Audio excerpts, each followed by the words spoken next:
You assess family rituals, and by the way, this is the place to intervene, I think, first of all.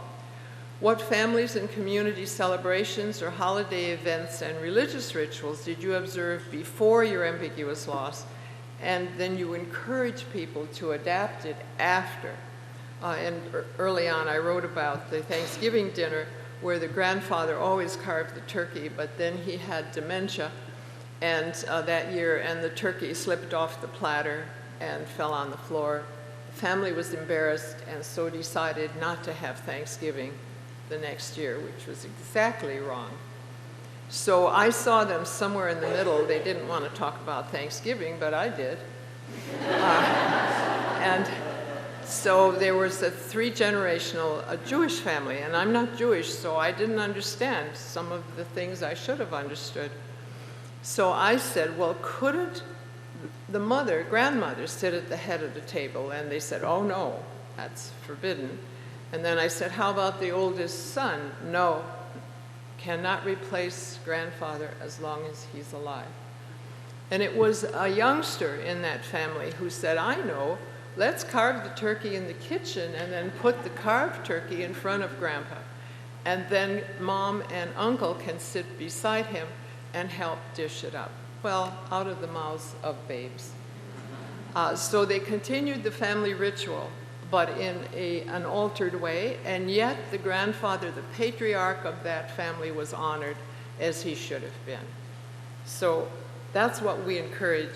And now the Red Cross, which is using the ambiguous loss framework to work with families of the missing around the globe, they found that the truth and reconciliation model did not work because they could not find the truth, and then the families and communities would get angry at the Red Cross workers. So unbeknownst to me, they switched to the ambiguous loss model, and they are doing research around the globe now on its cultural applicability.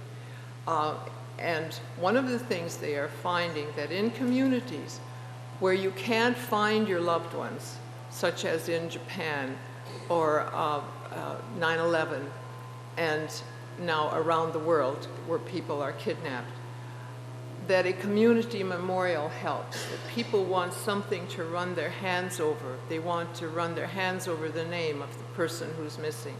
If you've gone to Ground Zero in New York City, it is a beautiful example of memorialization by the community, and that people don't have a grave to go to, but they do have a memorial sanctioned by the larger community. That's very important.